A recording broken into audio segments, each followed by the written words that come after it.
Hi everyone, welcome back to Lifey Technologies YouTube channel.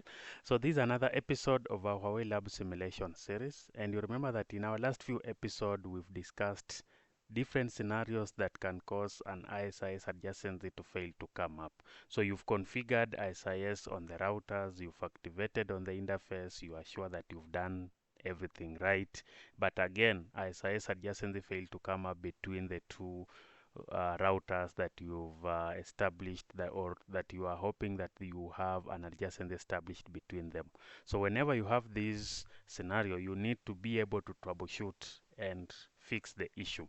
So we have discussed three scenarios. The first scenario was you've misconfigured the IP address on the back-to-back connection between the two routers. Maybe you've configured a duplicate IP address or you've configured a wrong IP address on the point-to-point connection between the two routers. So that's why we recommend that you always have to perform a ping test to ensure that you have connectivity between the two routers. The second scenario was a duplicate network entity, or you may have forgot to configure the network entity. That one will also cause an ISIS adjacency to fail to come up between R2 and R4.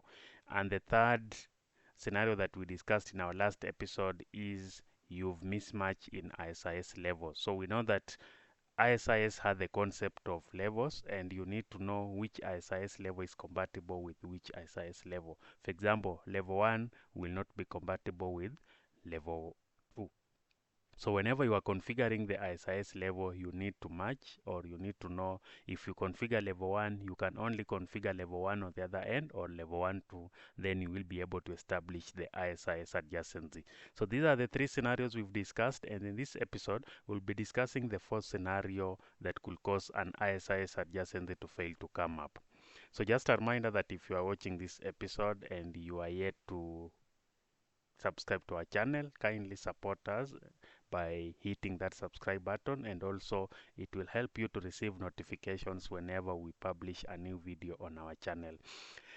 So we are checking the adjacency between R1 and R3, and we'll start by checking the first three scenarios to ensure that they are okay. We don't have any issue with IP configuration, we don't have a duplicate IP address, we don't have mismatch in ISIS levels. So I will log into R1 and R3. So on R1, if I display IP interface brief, which interface? It's on interface 00. So I can go ahead and ping 10.10.10.0. This is the local IP. We can also ping the far end IP, and you see that we have connectivity between the two routers. So it's not an issue with connectivity. We go ahead to check the network entity, display current configuration, configuration ISIS. So in ISIS 100, this is the network entity 1002. On R3, display current configuration, configuration ISIS. You can see that this one is set to 100. So we don't have a duplicate network entity configured between the two routers. We go ahead and check the levels. So when you check on this router, ISIS 100 is configured in level 2. On R3, this is also configured in ISIS level 2. So we don't have a mismatch in ISIS level. So the three scenarios cannot be the factor that can lead to the ISIS adjacency failing to establish in this setup. So we need to go ahead and do further checks. If I display ISIS interface, you can see that we have ISIS activated on interface 00.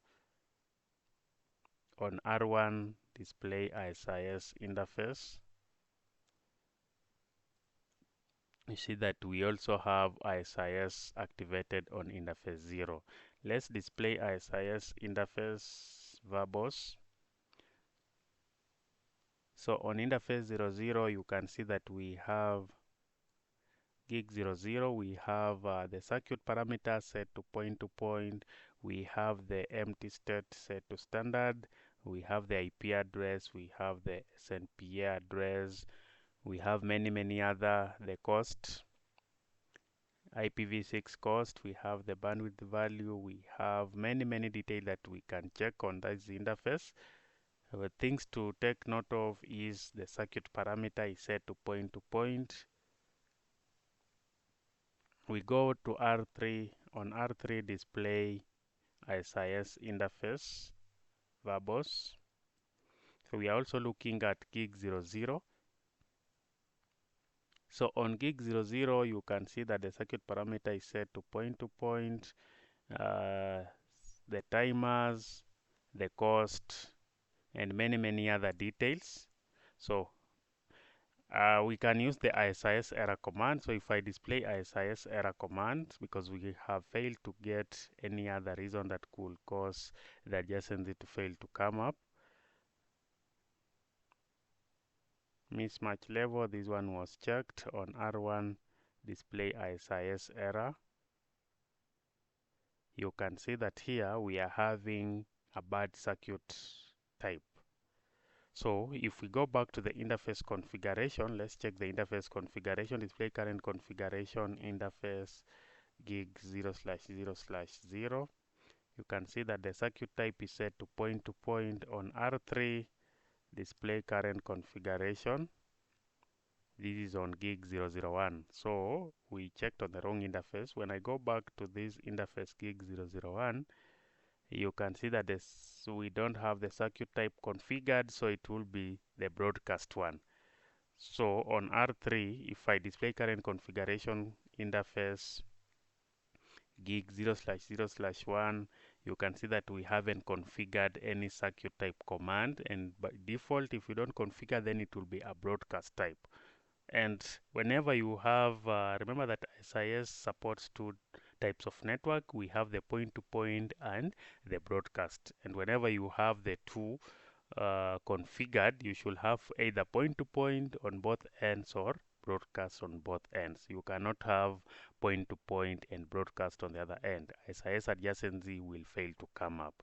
So here what we need to do is to just fix gig 0/0/1. I will configure ISIS circuit type to point, and now we expect the ISIS adjacency to come up, display ISIS peer. So you can see that we now have an ISIS peering to R3 and it's established. Display ISIS interface verbose. You can see that this one gig 00, it's set to point on this one. Display ISIS interface gig verbose also. You can see that this one gig 001 is also set to point. So we have a matching network type, and now we are able to establish an ISIS adjacency between the two routers. So that is something that you need to pay attention to, the network type. If you are configuring the network to be a broadcast, configure broadcast on both ends. If you are configuring it to be point, then always configure it to be point on both ends of the link, and then your ISIS adjacency will come up without any issues. So these are the four scenarios we've looked at. We've looked at misconfigured network IP address. We have looked at misconfigured network entity or a duplicate network entity. We've looked at ISIS level 1, level 2, level 1, 2. You need to know which ones are compatible with which ones when you are doing the configuration.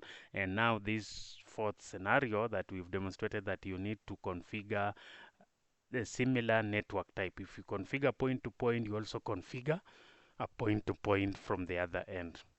I hope you've enjoyed this session, and we'll be demonstrating other scenarios that could cause ISIS adjacency to fail to come up in our upcoming videos.